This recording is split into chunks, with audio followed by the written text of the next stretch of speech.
Connaissez-vous la sagesse et la délivrance de Dieu face au danger? On va regarder ça ensemble aujourd'hui à l'émission La Parole vivante.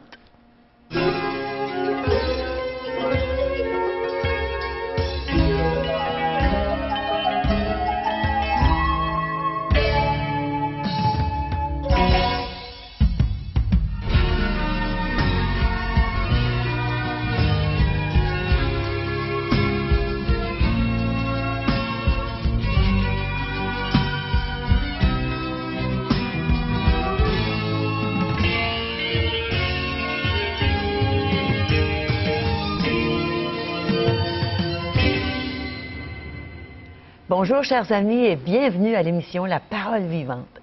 Saviez-vous que Dieu a un plan pour nous sortir du pétrin, à nous qui sommes tellement humains?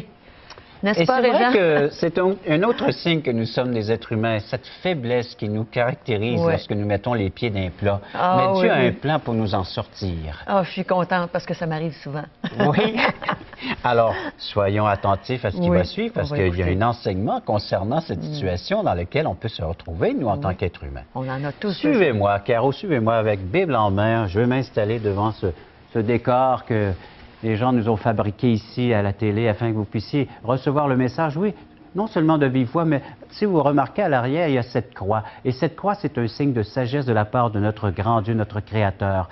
La sagesse que Dieu démontre par cette croix, le fait que Jésus soit venu sur cette terre, c'est afin de pouvoir venir justement nous délivrer du pétrin dans lequel on s'est placé. Quel pétrin, le fait de pouvoir maintenant vivre.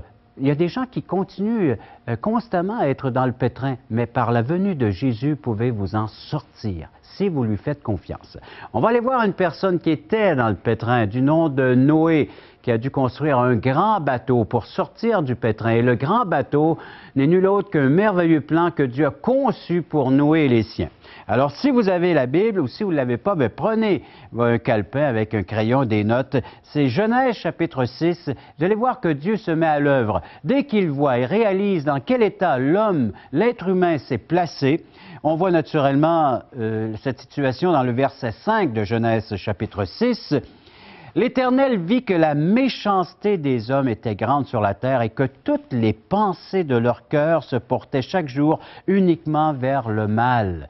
Voilà le pétrin dans lequel l'être humain se trouve, dans une situation alarmante, catastrophique. Imagine l'être humain qui est là et qui est aux prises avec le mal à tous les jours des manifestations. Vous allez me dire, c'est notre cas? Oui, lisez le journal, écoutez les bulletins de nouvelles, vous allez voir le pétrin dans lequel on s'est trouvé.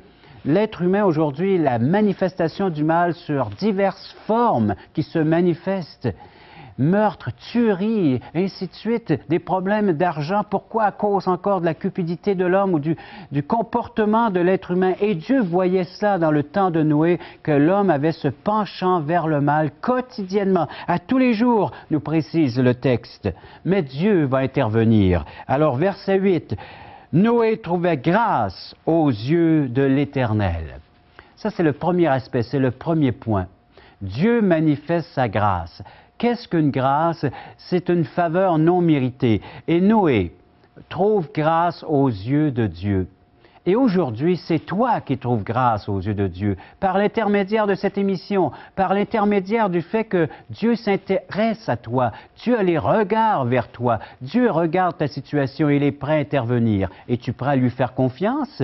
Parce qu'il voudrait accomplir parfaitement ce plan de délivrance, puisqu'aujourd'hui on parle de délivrance par la sagesse de Dieu. Dieu est prêt à te délivrer de la situation dans laquelle tu te trouves présentement. Mais à une condition, que tu aies le mot foi, le mot confiance, en alerte, en vigilance, en action, dire oui Seigneur.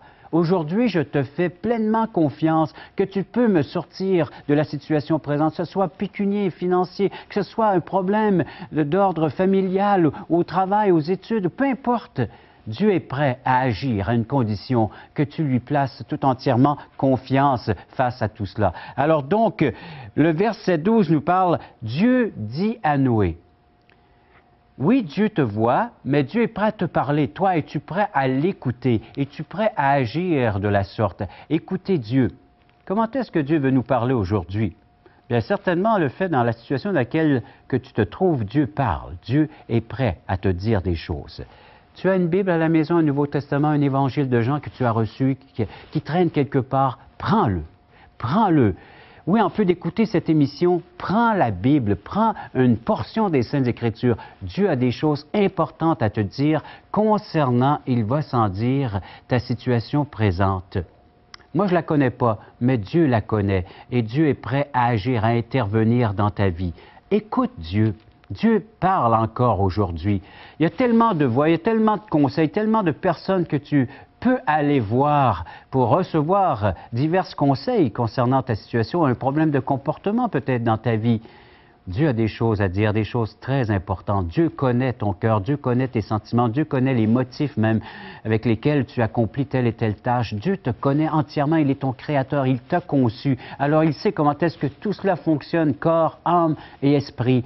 Porte une oreille attentive. Plusieurs fois dans la parole, nous voyons cela, une oreille attentive. Écoute ce que l'Esprit a à te dire. Il interpelle. Il veut naturellement que tu prêtes cette oreille attentive à sa voix.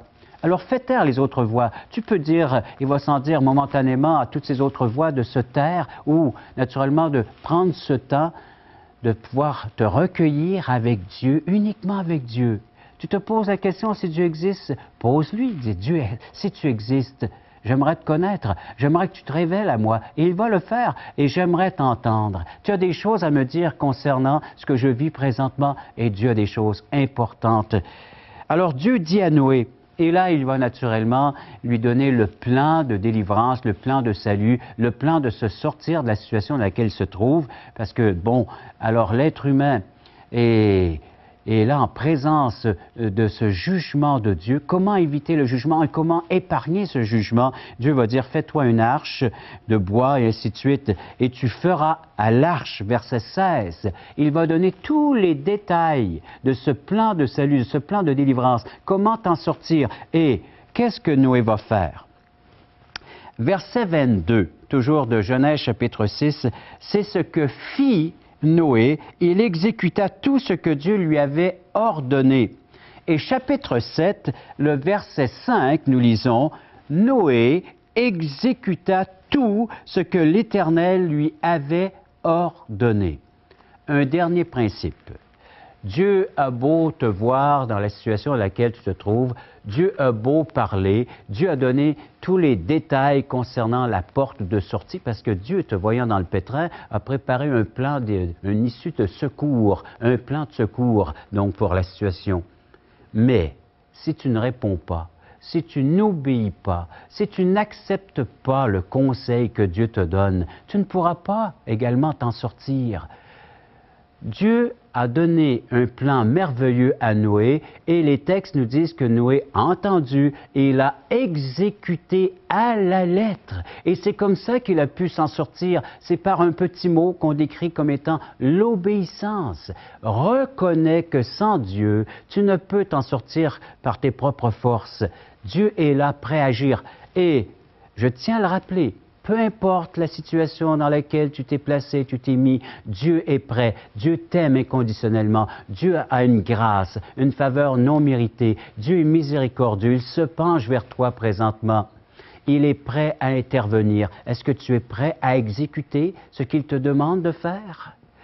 Certainement, il a l'aspect de la repentance, c'est-à-dire de dire, comme le Seigneur Jésus-Christ a dit, de reconnaître que les choix que tu as faits présentement sont pas les bons choix. Alors donc de dire, oui Seigneur, j'ai mal agi. Je pensais de m'en sortir, mais malheureusement, je me suis calé davantage. Alors de reconnaître la repentance, c'est tout simplement d'avouer, de dire, oui Seigneur, j'ai fait les mauvais choix. Je n'ai pas pris les bonnes décisions. Je n'ai pas écouté les bons conseils. Et voilà que je me suis enlisé davantage, je me suis aventuré davantage, et là où je suis aux prises maintenant. Mais je m'en repens, je reconnais et je confesse. Confesser, c'est de dire comme Dieu voit la chose, de dire oui, je me mets en harmonie, je me mets en paix. C'est-à-dire comme tu vois la situation, Seigneur, oui, je suis en accord avec toi. Je confesse la situation dans laquelle, la condition dans laquelle je me trouve présentement. Et voilà ce que Noé a réalisé. Noé n'avait pas d'autre choix. Il réalisait qu'il avait besoin de ce plan de Dieu pour s'en sortir, lui et tous les siens, parce qu'imaginez, Noé a pu sortir de ce pétrin, et quel pétrin, alors de savoir qu'il y avait une condamnation sur toute l'humanité entière, de sortir, lui, son épouse, les siens et ses enfants, donc de cette impasse et de pouvoir se retrouver maintenant entre les mains de ce grand Dieu qui les guidait, les dirigeait. Parce que ce grand bateau n'avait pas de gouvernail, mais le Seigneur a permis naturellement de diriger ce bateau à l'issue, à la sortie. Alors voilà pourquoi donc que l'Éternel Dieu est prêt encore à agir de la sorte à ton égard. Si tu veux établir cette relation, Dieu est prêt à l'accepter. Dieu qui frappe à la porte, c'est Dieu qui t'invite maintenant à l'écouter. Il est prêt à agir. Le Seigneur Jésus-Christ, donc, voudrait te démontrer, te manifester toute cette différence qu'il peut faire, lui, étant présent dans la situation. Il est là, mais il suffit que tu le reconnaisses avec ses conseils. Dans les Proverbes, tu vas pouvoir lire ce livre. C'est 31 chapitres. Tu en as un par jour. Et chaque fois que le Seigneur te parle à travers un proverbe, il va te montrer une situation dans laquelle l'être humain peut se trouver. Que ce soit en utilisant le mensonge, en ayant utilisé le vol, en ayant utilisé toutes sortes de comportements qui déplaient à Dieu. Dieu dit, moi, je suis prêt à intervenir. Si tu confesses, si tu réalises que tu as mal agi et que tu es en harmonie avec moi, tu es en accord avec ce que je te décris présentement dans tes conditions, eh bien moi je vais agir, je vais t'en délivrer, je vais te sortir. C'est le but pour lequel Jésus-Christ est venu, afin de pouvoir te délivrer de cette impasse.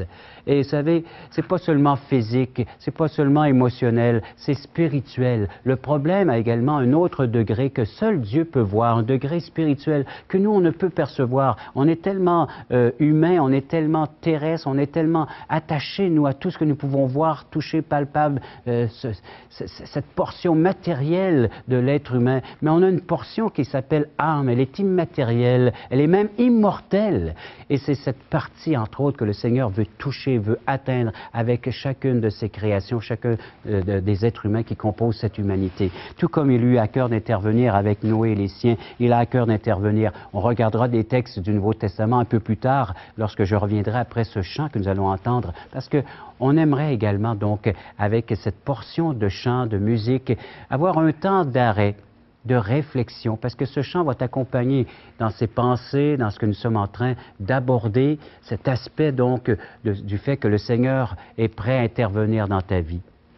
Je te conseille, ces dernières minutes que nous avons ensemble, d'avoir confiance en Dieu. Tu dis, qui est ce Dieu? Fais-lui confiance et il te fera connaître l'être dont il est, son essence même, sa nature, Dieu qui voit tout. Imagine, Dieu il sait qu'est-ce qui s'en vient pour toi dans le futur. Au lieu de te confier à toute autre science, fais-lui confiance, cette science qui est sa présence. Dieu connaît toutes choses, il a toute sagesse en lui. Que de fois dans le Nouveau Testament, on voit qu'il a délivré ses apôtres dans des impasses. Et ils ont fait confiance au Seigneur Jésus-Christ, parce que dans le Nouveau Testament, il se révèle comme étant ce Fils qui s'est fait homme, qui est venu sur la terre afin de délivrer l'être humain qui se confie en lui. Fais-lui confiance, parce que Dieu est prêt à agir dans la circonstance dans laquelle tu te trouves, dans la situation présente. Tu as essayé beaucoup de choses. Je pense à cette femme, entre autres, qui avait cette perte de sang et qui avait dépensé tout son argent auprès des médecins pour essayer de trouver la guérison. Et un jour, elle entend parler que le Christ, Jésus, passerait dans sa région, dans sa localité, et elle s'est dit, si seulement je pouvais l'atteindre et toucher le pan de sa robe, je serais guérie. Et c'est ce qui s'est passé. Jésus a permis que cette dame le touche par la foi, et puis il a pu guérir cette dame. Et c'est la même chose qu'il veut faire avec toi à l'instant même. On passe au chant, on l'écoute attentivement, et je vous reviens avec le mot de la fin.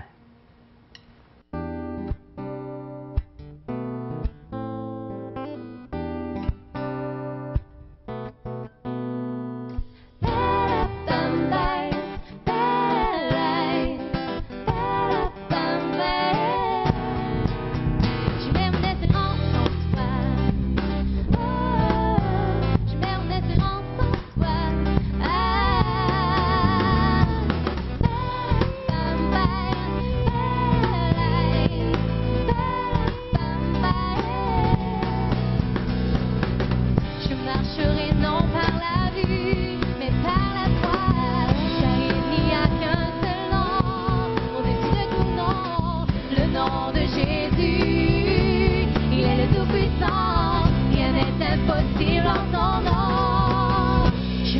espérance en toi. Je mets mon espérance en toi. Je mets mon espérance en toi. Je mets mon espérance en toi. Il est écrit tout ce que vous demanderez en mon nom. Croyez que vous l'avez reçu et vous le verrez accompli. Je mets mon espérance en toi. Je mets mon espérance en toi. Je mets mon espérance en toi. Je mets mon espérance en toi.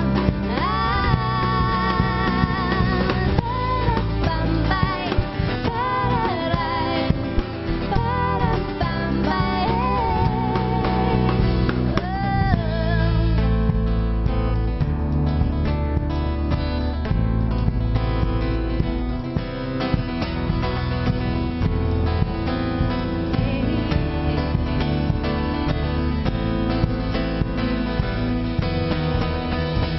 mets mon espérance en toi. Je mets mon espérance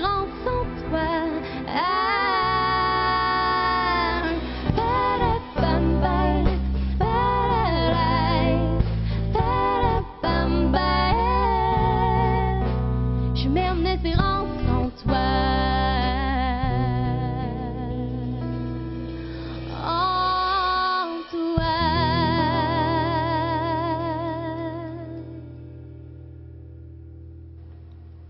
Nous remercions Émilie Charret de nous avoir interprété ce chant. Je mets mon espérance en toi, tout comme Noé, j'espère tout comme toi qui est à l'écoute. J'aimerais prendre ces dernières minutes afin de conclure cette émission, conclure ce message, entre autres, qui t'encourage que lorsque tout va mal, je n'ai pas dit que tout semble aller mal, tout va mal, c'est vraiment le cas dans ta situation, le Seigneur peut faire de quoi pour toi. L'Épître aux Hébreux va nous donner de la lumière concernant qu'est-ce qui a pu motiver Noé à agir de la sorte, à être à l'écoute du merveilleux plan que Dieu avait pour sa vie.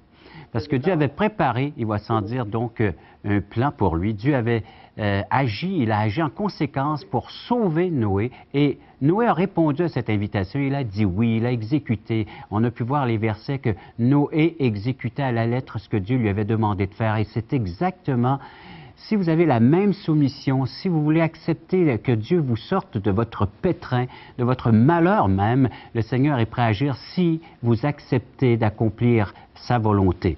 Et dans Hébreux chapitre 11, nous lisons à partir du verset 7, « C'est par la foi que Noé, divinement averti, et Dieu encore veut divinement t'avertir des choses qui sont à venir, des choses qu'on ne voyait pas encore, saisi d'une crainte respectueuse. » Et c'est ce dont nous avons tous besoin, c'est de pouvoir craindre, c'est-à-dire respecter la volonté de Dieu, son plan pour notre vie, ce qu'il y a de meilleur pour nous, Dieu l'a conçu à l'avance. Alors des choses qu'on ne voit pas, mais lorsque nous obéissons pas à pas, il nous révèle ces bonnes choses qu'il a préparées pour nous, afin que nous puissions les accomplir et par le fait même honorer notre grand Dieu. Il construisit donc une arche pour sauver sa famille, et c'est par elle qu'il condamna le monde et devint héritier de la justice qui s'obtient par la foi.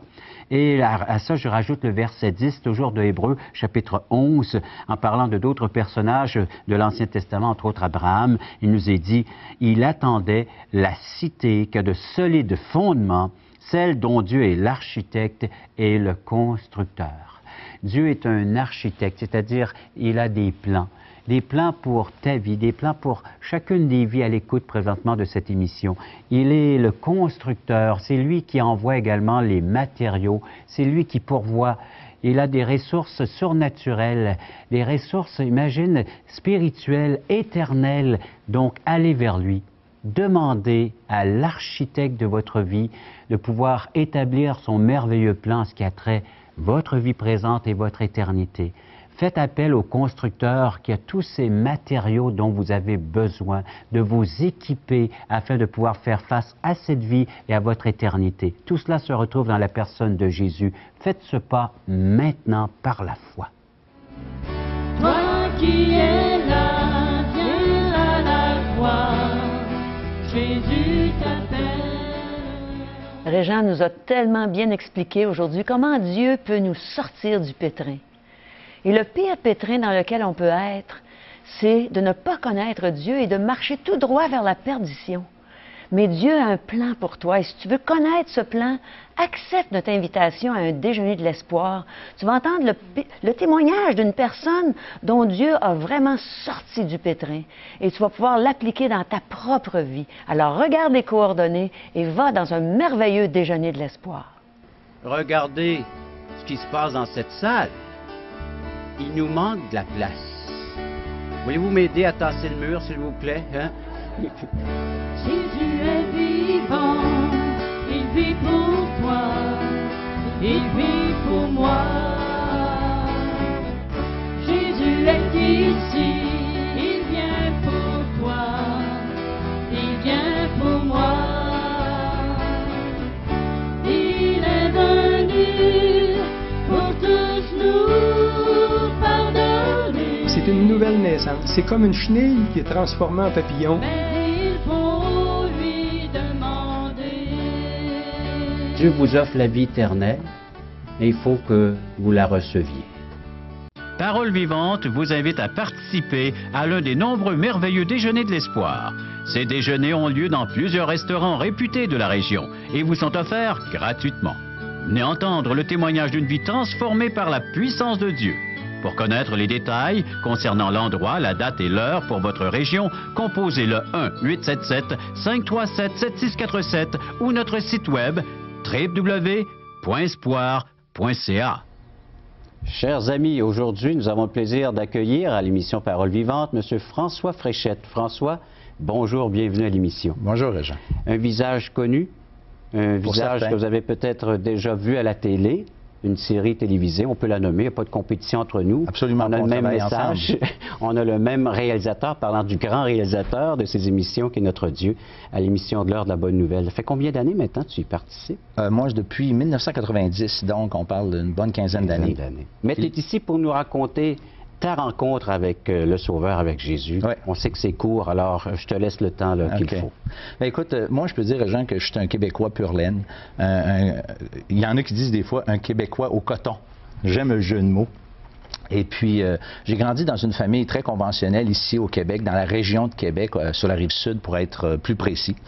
Et puis, dès mon jeune âge, j'ai été accroché par certaines pensées. En fait, il y a un verset dans la Bible, dans le livre de l'Ecclésiaste, qui dit « Dieu a mis dans le cœur de l'homme la pensée de l'éternité ». Et ce verset-là, moi, je ne le connaissais pas quand j'étais tout petit. Sauf qu'il est arrivé des événements dans ma vie, dans ma jeunesse, qui ont été me chercher par rapport à cette pensée de l'éternité. Et entre autres, je me rappelle, j'ai un membre de ma famille, mon grand-père, en fait, qui est décédé. Et puis, j'ai été confronté à la mort pour la première fois de ma vie avec un proche lorsque j'avais une dizaine d'années. Et puis, là, je me suis posé la question, où il est, grand-papa? Tu sais, il est où, lui? Et puis, les réponses qu'on me donnait étaient franchement pas tellement satisfaisantes. Je trouvais ça, je les trouvais pas convaincus. Tu y allais selon les références de ton temps et de ton milieu. Eux autres me répondaient comme ils pouvaient, mais le problème, c'est qu'il n'y avait aucune certitude, aucune assurance, et ça, le message était clair pour moi. Ça ne m'a pas satisfait, ça m'a inquiété davantage.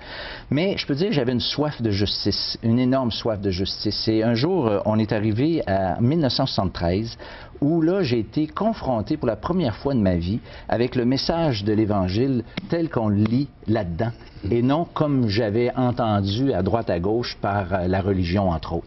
Et puis là, j'ai été confronté à ces deux chemins dont nous parle la Bible. La Bible dit qu'il y a deux chemins, le large, l'étroit. Et là, j'ai été très conscient que j'étais sur le chemin large et que je devais prendre une décision pour le chemin étroit. De telle sorte que j'en suis venu à un moment donné à vouloir littéralement les deux, parce que je trouvais qu'il y avait des avantages avec les deux, mais j'ai réalisé, bien sûr, que ça ne marche pas, qu'il faut absolument se décider. On ne peut pas courir deux lièvres à la fois, Ouais, on l'entend tellement, mais voilà, c'était le cas. Avec l'Évangile, c'est une invitation, et je me suis rendu compte que je ne pouvais pas prendre le meilleur des deux mondes, il fallait que je fasse un choix. Donc, j'ai fait ce choix-là, et cette décision-là remonte dans le mois d'août 1973, où là, j'ai crié vraiment à Dieu, et j'ai lui demandé de me sauver. En fait, j'ai surtout décidé de prendre le chemin étroit, sachant un peu ce à quoi je devais renoncer, mais pas tellement en comprenant bien dans quoi je m'engageais. Et dans les jours qui ont suivi, là, j'ai été confronté, pas confronté, mais bouleversé par l'idée de ce que Jésus avait fait sur la croix. J'ai réalisé quelques jours plus tard que Jésus avait pris ma place à la croix du Calvaire. Il était mort pour moi. Et puis, suite à ça, j'ai compris que mes péchés pouvaient être pardonnés. Et maintenant, ma vie a tellement changé, Régent, ça fait passer 32 ans maintenant de ça. Et je suis sûr où je m'en vais. Je sais maintenant que je sais où je vais. Et ça, c'est tellement important, puis j'aimerais tellement ça le partager. Et non seulement ici-bas, mais pour ton éternité, tu en connais le chemin et tu connais la destinée de cette route qui est le ciel, la demeure de Dieu. Merci beaucoup, François.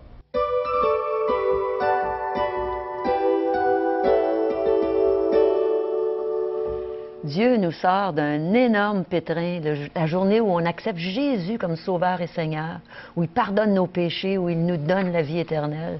Mais une fois qu'on est des enfants de Dieu, il nous sort encore de plein de pétrins. Hein? Merci, Régent, pour cet enseignement qui nous aide. Et les gens ont pu remarquer que la croix a une place dans nos décors. Hein? Oui. Pourquoi cette croix? Parce qu'elle est l'illustration même de la sagesse de Dieu. Oui.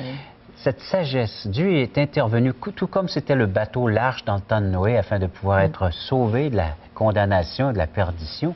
Eh bien, c'est la croix qui est notre refuge, qui est notre abri pendant que tout va aller dans le désordre, dans le sang dessous sur la terre. Bien, Dieu, par la croix, nous évite le pire et on peut se réfugier. Alors, voilà pourquoi la croix existe, que Jésus-Christ est venu afin de pouvoir vous sauver d'une situation très alarmante, c'est-à-dire d'une perdition éternelle. Et pour en savoir plus sur cette croix et sur la venue de Jésus, rien de tel que d'accepter notre littérature qu'on vous offre tout à fait gratuitement. Il y a l'Évangile de Jean qui va vous parler du merveilleux plan que Dieu a concernant votre délivrance face au péché par l'intermédiaire de Jésus. Là aussi, avec ce petit fascicule, hein, aujourd'hui l'espoir, c'est Jésus seul. Comment est-ce que Jésus peut intervenir dans votre vie, dans votre situation? Ça l'explique fort bien en peu de temps. Oui, en peu de mots. Les questions fondamentales de J. Blanchard, là aussi, existentielles, et puis le pourquoi que tout va mal, le désordre et comment rétablir l'ordre. Alors, ce petit fascicule va vous donner la réponse. Et l'Évangile, plus qu'un Évangile, un Nouveau Testament complet, entier, alors qu'on vous laisse tout à fait gratuitement. Comment, alors, pour recevoir cette littérature, comment est-ce que ces gens peuvent agir, peuvent faire? Eh bien, vous n'avez qu'à aller à 1-877-L'Espoir, 1-877-537-7647 ou sur notre site web espoir.ca. Alors, c'est déjà terminé pour aujourd'hui. On a eu un bon temps avec vous, n'est-ce pas, aujourd'hui? Et revenez-nous à la prochaine émission. Bientôt. Bye-bye.